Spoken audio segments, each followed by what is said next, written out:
TGT का form का ये नोटिफिकेशन है जिसमें कि ऑनलाइन आवेदन प्रारंभिक तिथि है 9/6/2022 निकल चुका है।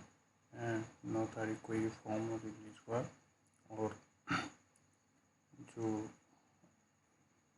फीस जमा करने की प्रारंभिक तिथि है 9 जून और अंतिम तिथि है 3 जुलाई तक ये आप फॉर्म भर सकते हैं। जिसकी फीस जमा करने की अंतिम तिथि है 6 जुलाई तक है, ठीक है। और सबमिट लास्ट जो सबमिट करने की फाइनल सबमिशन की जो तिथि है वो 9 जुलाई को है, ठीक है।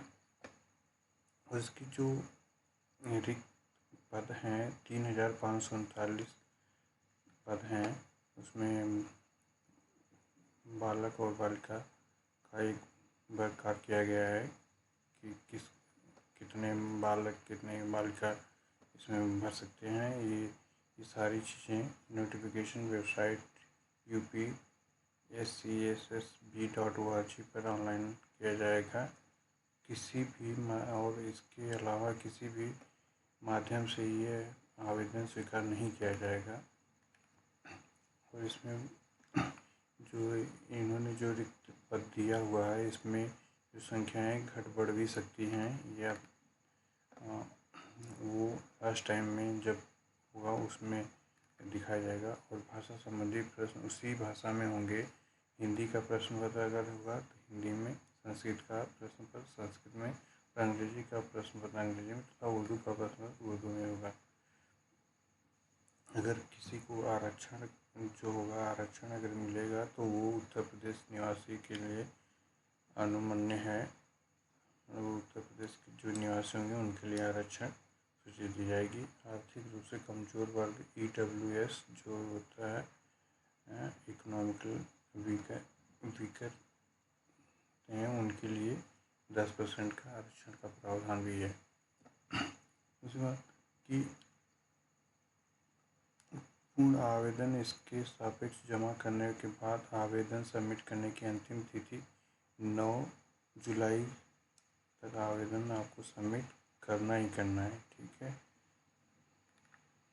ठीक है, आवेदन का अंतिम रूप से सबमिट करने के बाद उसमें किसी प्रकार का कोई संशोधन नहीं किया जाएगा। इससे पहले आपको क्या करना होगा कि आप रिव्यू करके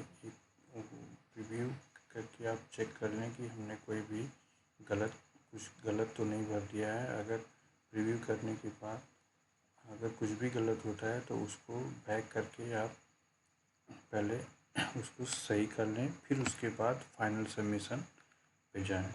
और सबसे बड़ी बात है, सबसे अच्छी बात है कि ये हेल्पलाइन नंबर भी दिए हैं, आप इस पर कांटेक्ट कर सकते हैं। हालांकि ये इतने बिज़ी होता है कि बड़ा मुश्किल से मिलता है, तो ये एक बार आप चेक कर लेना। अगर कोई भी दिक्कत होती है तो इस पर आप फ़ोन करके पूछ सकते हैं, ठीक है। और देखिए इसमें क्या है कि जो नोटिफिकेशन अगर 3 बटन पे उपलब्ध है, जैसे यूज़र में जो इंस्ट्रक्शन दिया गया है आवेदन भरने के लिए दिशा निर्देश दिए गए हैं। और दूसरा है एडवर्टीजमेंट, पूरा विज्ञापन प्रदर्शित होगा इसमें एडवर्टीजमेंट। तीसरा लाइव, ठीक है। ये 3 बटन दिए हुए हैं, मैं आपको दिखा देता हूँ। ये है ये user instructions, view advertisement and apply, ठीक है। कैंडिडेट रजिस्ट्रेशन, जैसे ये उपलब्ध है कैंडिडेट रजिस्ट्रेशन, फीस का भुगतान, फॉर्म सबमिट, ठीक है। अप्लाई पर क्लिक करके ही प्रत्येक संवर्ग विज्ञापित विषय में विज्ञापित पदों की प्रकृति, पे स्केल्स, न्यूनतम प्रवेश आयु, पदों की संख्या तथा क्रेता की सूची प्रदर्शित होगी। रजिस्ट्रेशन प्रक्रिया अभ्यर्थियों हेतु महत्वपूर्ण निर्देश अभ्यर्थियों द्वारा जाने वाली घोषणा का प्रदर्शित होगा, ठीक है। कैंडिडेट रजिस्ट्रेशन, अब एक चेक बॉक्स होगा जिसको एक्सेप्ट करेंगे।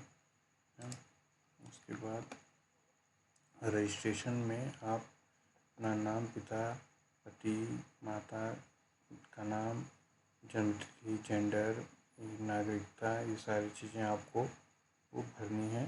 ठीक है। रजिस्ट्रेशन फॉर्म भरने के बाद वैलिडेट एंड प्रीव्यू का जो बटन मैंने अभी पहले ही बताया था, उस पर प्रीव्यू पर क्लिक करके फॉर्म का प्रीव्यू देख लें, जिससे अगर कोई भी त्रुटि की दशा में है तो उसे सुधारने का मौका मिल जाता है। ठीक है, उसको सुधार सकते हैं, वापस जा करके उसको सुधार दें।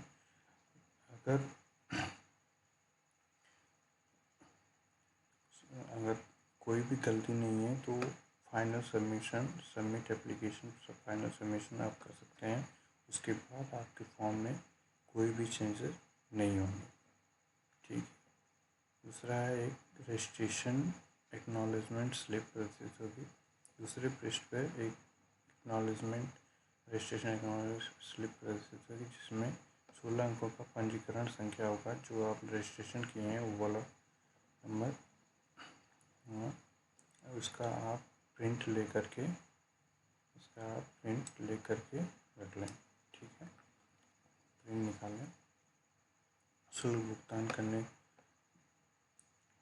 और द्वितीय चरण के अंदर अभ्यर्थी उसकी आवेदन श्रेणी के अनुसार निर्धारित शुल्क का भुगतान करना होगा। शुल्क भुगतान हेतु रजिस्ट्रेशन एक्नॉलेजमेंट स्लिप की जरूरत पड़ेगी। उन पर क्लिक किया टू प्रोसीड फॉर पेमेंट पर आप पोर्टल के Uttar Pradesh fielding online application form segment के अंदर है फी डिपॉजिट रिकन्सिलेशन पर क्लिक करना होगा।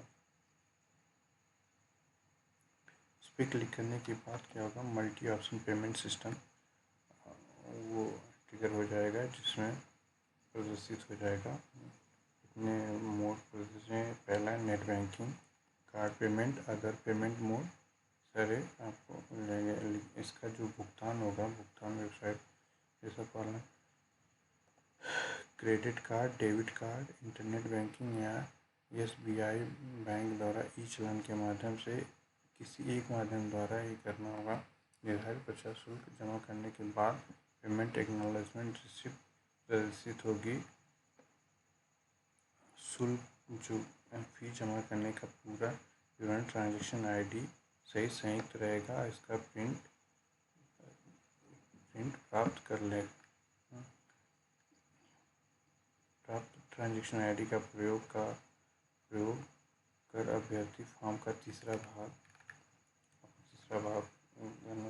जो शुल्क श्रेणी है, शुल्क मतलब जो सामान्य वर्ग जनरल में आपको 750 पेमेंट करने होंगे। EWS जो इकोनॉमिकली वीकर होते हैं उनके लिए 450, अन्य पिछड़े वर्ग जो होते हैं क्या बोलते हैं OBC other backward caste OBC 750 और अनुसूचित जाति और अनुसूचित जाति के लिए 450 एंड अनुसूचित जनजाति के 250 आवेदन शुल्क लगेंगे। ठीक है, इस फॉर्म के अभ्यर्थी उनकी विशेष योग्यता संबंधी सापेक्ष आवेदन किया जाएगा। स्थायी पत्र, व्यवहार का पता या आदि ये सब, और स्कैन फोटोग्राफ, स्कैन हस्ताक्षर भी अपलोड करना होगा। जो फोटोग्राफ होगा वो रंगीन फोटोग्राफ होगा, 3.5 सेंटीमीटर चौड़ा और 4.5 सेंटीमीटर लंबा, तथा जो सिग्नेचर का फ़ोटो होगा, सिग्नेचर होगी वो 3.5 सेंटीमीटर चौड़ा और 1.5 सेंटीमीटर लंबा और ये JPG फॉर्मेट होगा। और इसकी जो साइज होगी 5 KB से 30 KB के बीच में ही होनी चाहिए। 30 KB से ज़्यादा नहीं और 5 KB से कम भी नहीं होना चाहिए। फ़ोटो का आकार ये दिया हुआ है 35 मिलीमीटर होगा। फोटोग्राफ लगभग 70% भाग चेहरा दिखाई देना होगा। फ़ोटो बहुत दूर से खींची नहीं होनी चाहिए। फ़ोटो में चेहरा बहुत छोटा न हो। चेहरे की पूर्ण छवि स्पष्ट दिखाई चाहिए। चेहरे पर अत्यधिक चमक अथवा छाया नहीं होनी चाहिए। चश्मा पहनने की दशा में आंखें साफ दिखनी चाहिए और शीशा रंगीन नहीं होना चाहिए। चेहरे के दोनों किनारे, दोनों कान साफ दिखाई देना चाहिए। अव्यक्त दृष्टि, आंखें खुली हो और मुंह बंद, नज़र कैमरे पर सीधा हो। फोटो की पृष्ठभूमि सफ़ेद, जो बैकग्राउंड वो सफ़ेद हो और हल्का ग्रे रंग का होना चाहिए। उसके बाद डिक्लेरेशन का एक चेक बॉक्स होता है, व्यक्ति उस पर यस करके व्यक्ति अपना आवेदन पूरा कर सकते हैं, करना होगा। रिक्त पद में विज्ञापन संख्या, जो ये रिक्त पद मैंने बताया था ना, विज्ञापन संख्या 01/2022 द्वारा विज्ञापन शिक्षा रिक्त कुल पद हैं 539 पद, और इसमें कुछ गड़बड़ भी सकते हैं। आयु सीमा जो है, जो एज लिमिट होगी वो 1 जुलाई 2022 को 21 वर्ष से कम नहीं होनी चाहिए। शैक्षिक योग्यता, ये शैक्षिक योग्यता किसी नियुक्ति के लिए अभ्यर्थी इंटरमीडिएट शिक्षा अधिनियम 1921 के अध्याय 2 होनी चाहिए। इस सारणी संख्या 2 के रूप में हम देख लेंगे। क्या सारणी संख्या, अगर हम 2 पे जाएं तो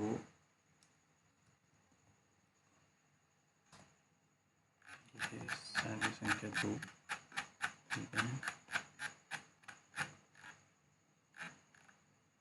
ये है सारणी संख्या 2। इसमें जो कक्षा 9 10 के अध्यापक हेतु अगर हिंदी है तो बीएड हिंदी एवं संस्कृत के साथ इंटरमीडिएट तो समकक्ष परीक्षा बीएड अथवा अन्य समकक्ष डिग्री बीएड हिंदी संस्कृत विषय समकक्ष परीक्षा बीएड और अन्य समकक्ष डिग्री हो अनिवार्य है। इसमें बीएड या अन्य समकक्ष अपरियमान अधिमानी बीएड या मैट पीएचडी कुछ भी हो। गणित में बीएड बीएससी गणित प्रशिक्षित बीएड ये डिग्री मान्य मतलब अनिवार्य हो, मैंडेटरी है।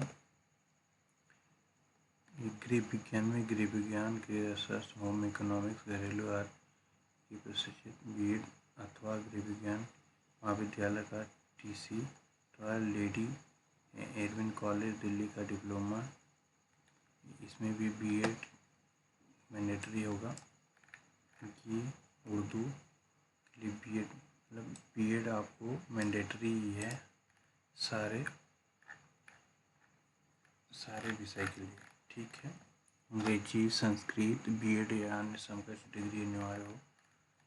वाणिज्य कृषि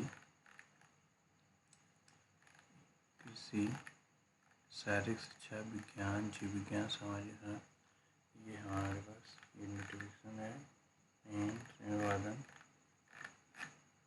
ठीक है।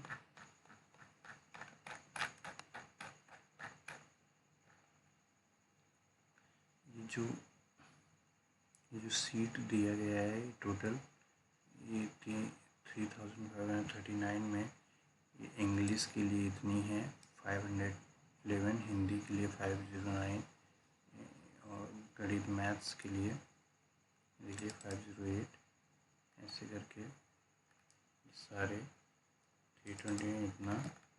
उसके बाद 320 ये है सारणी संख्या प्रशिक्षित स्नातक विषय बालिका वर्ग के लिए, बालक वर्ग के लिए था और ये बालिका वर्ग के लिए इतनी है।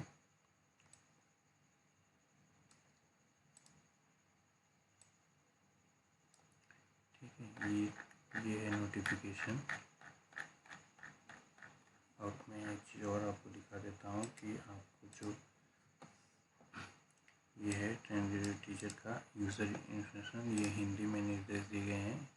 ये जो मैंने अभी बताया वही चीज़ें हैं, इसको आप पढ़ लीजिए कैसे करना है। जैसे यहाँ पे देखिए फ़ोटोज़ का दिया हुआ है, सारी चीज़ें, फ़ी पेमेंट का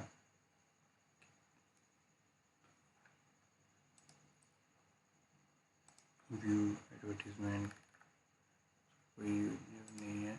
और अप्लाई करने पे जैसे अगर मुझे होम साइंस या सोशल साइंस में करना है तो सबसे पहले हम रजिस्ट्रेशन पे क्लिक करेंगे। रजिस्ट्रेशन करते ही ये टर्म कंडीशन इसको हमने ऑन किया, आई एक्सेप्ट टर्म कंडीशन। उसके बाद ये रजिस्ट्रेशन वाला फॉर्म ओपन हो गया। इसमें आपको candidate name, father name, mother name, date of birth, gender, marital status, citizenship, ये सिटीजनशिप एंड डोमिसाइल, कैटेगरी कौन सी ओबीसी में है, mobile number, email ID, candidate permanent address, ये सारी चीज़ें आपको फर्स्ट स्टेप में आपको फिल करने हैं। यहाँ तक कि एजुकेशन, सारी चीज़ें ये आपको फिल करने। फिर उसके बाद वैलिडेट एंड प्रीव्यू करने हैं, जो मैंने आपको नोटिफिकेशन बताया था। अगर कोई भी फिर से अगर कोई कुछ भी गलत दिखाई देता है प्रीव्यू करने पे, तो वहाँ से बैक आप जा सकते हैं और यहाँ पे अपडेट करके फिर से प्रीव्यू चेक कर लीजिए। अगर कोई गलती नहीं है तो फाइनल सबमिशन करने के बाद स्टेप 2 फी पेमेंट पर आप चले जाएंगे। ठीक है, इसमें इतना ही। अगर आपको ये वीडियो पसंद आई हो तो हमारे चैनल को सब्सक्राइब कीजिए, कमेंट कीजिए, अपने दोस्तों के साथ शेयर भी कीजिए। अगर कुछ भी गलती हो तो कमेंट करके बताइए कि जिससे कि मैं जो भी वीडियो बनाऊं उसमें मैं इम्प्रूवमेंट कर सकूं। Thank you so much.